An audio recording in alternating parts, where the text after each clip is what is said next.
Welcome back. Today we're going to use zip forms and teach you how to write a contract. Let's take a look at the website. First off, we're going to look at car.org. It takes us to this page, and then after that we click Access Zip Forms by clicking Access Now.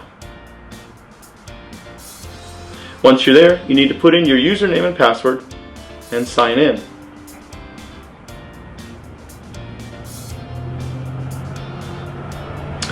Past that, we get to this button, we press Continue to Zip Forms, and it takes us to our Zip Forms account.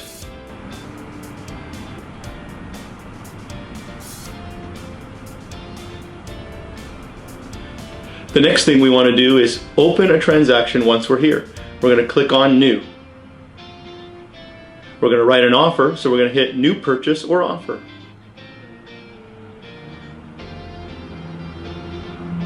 So we're going to write an offer today, and we can either put the property address or the name of your client. We're going to call this the name of the client. If you know the listing, you can put in MLS Connect. It's a wonderful source to auto-populate everything you need in your offer. Highly recommend it. In fact, if I click MLS Connect, it takes you here, you put the MLS ID in. I'm going to use my phone, and I'm going to go to my MLS Touch. And I'm just going to write an offer on a current listing of mine at 7105 Adwin. I'm looking it up on MLS Touch to get the MLS ID. So here it goes. DW192.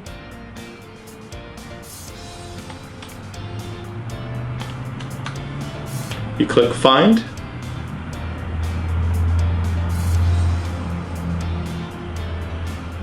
It's there. Auto-populated it. You click Use Listing, and now it's all there.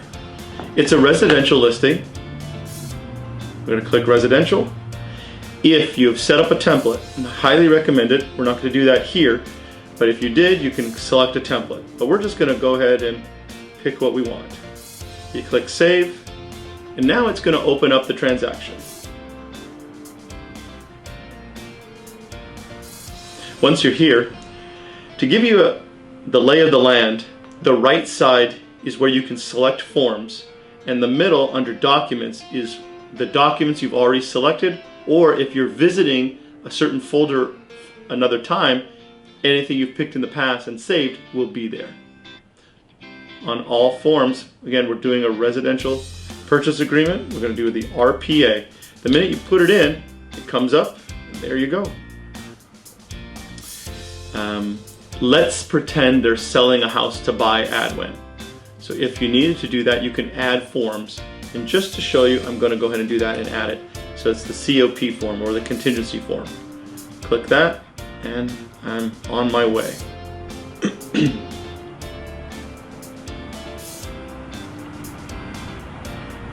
We're going to go ahead and select the purchase contract itself, and we're going to go from here. Our buyer is Joe Schmo. We're just going to have one buyer. Remember, my information is here. And then I'm going to put in my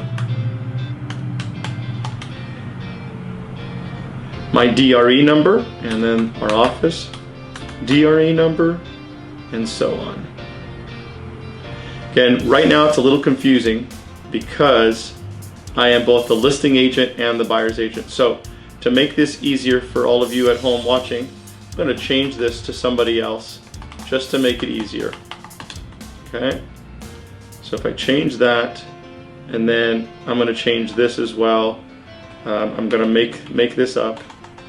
Okay, 0122227. There we go. Okay, that is not Armando's DRE number, by the way.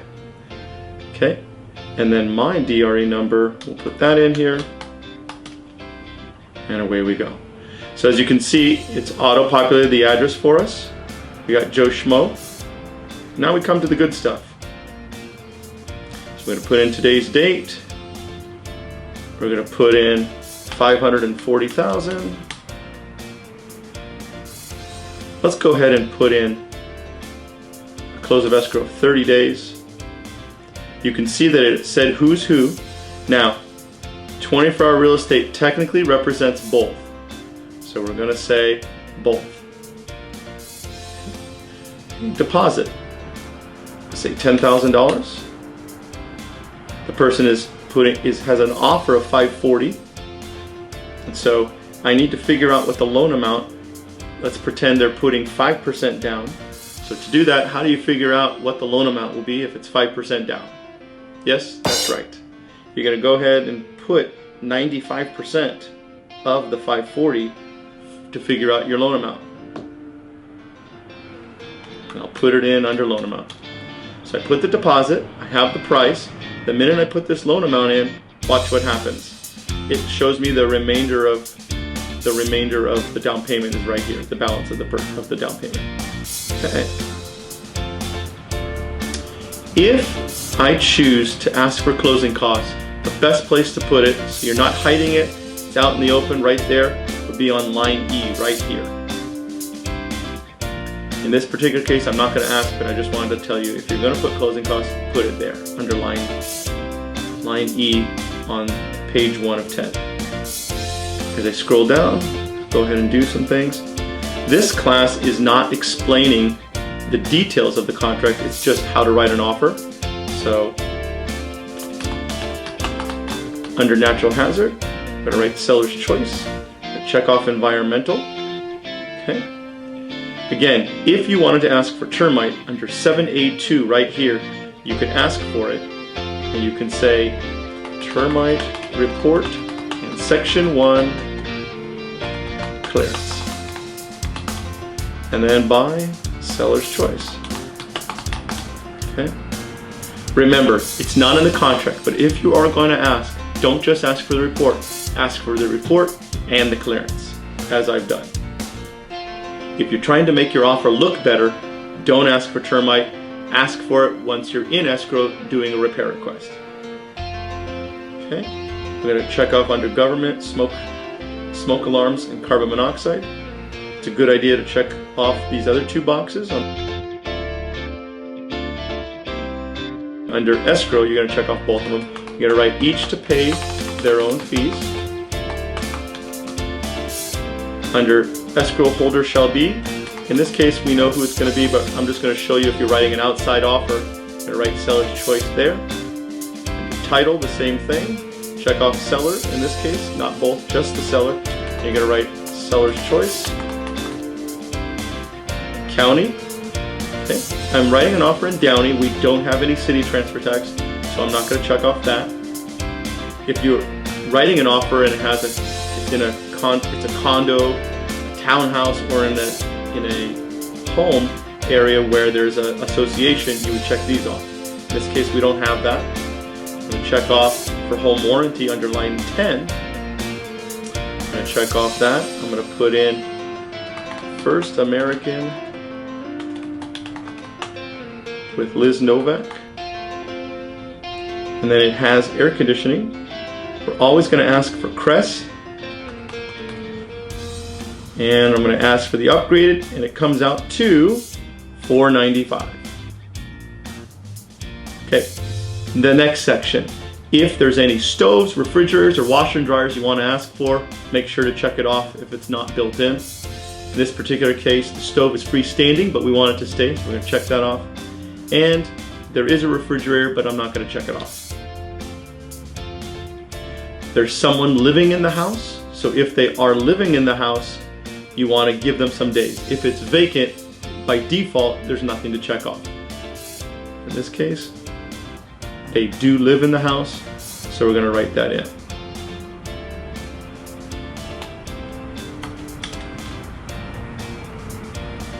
Okay. Scrolling through, we have certain things we could change. We could change the time frame, but we're not going to do that today. The time frames for the buyer are 17 days for the home inspection and the appraisal, and 21 days for the loan. I'm going to leave that alone for now. But as you can see on this page, it gives you 17 days to get the home inspection done. Okay. moving along. We're really almost done. If you want to write in an expiration, Armando wrote the offer, so Armando Martinez wrote an offer, and today is the 19th of February, so he wants to give that, the other agent, Michael, wants to give him 2 days, so we're going to give them until that time, and we're going to give them until 5 o'clock. If you don't write anything in, the default would be 3 days. Everything is looking good here. It even put in our office address. Looking good. Finally, there's a new form called the California Consumer Privacy Act Advisory, called the CCPA. What's interesting is it doesn't auto-populate your client's name here, so you have to write it in. I'm gonna go ahead and write it in there. Good old Joe Schmo. And we're done. There's one thing we forgot to talk about. In this particular case, we said that Joe had a contingency to sell his house first. So where do we go? We're going to go to My Forms, and we're going to check off the COP box. And then we're going to write in that Joe is selling a house at 123 Main Street, Paradise, California, 9000, lots of zeros. All right. So we have, and then Joe, if he has it in escrow, he's going to check this off. If he does not have it in escrow, he'll check off section 2. If he has it in escrow, he'll check off section 3. So we're going to pretend he has it in escrow already. He's scheduled to close escrow on the 28th of the month. The escrow holder is here in the building, and it happens to be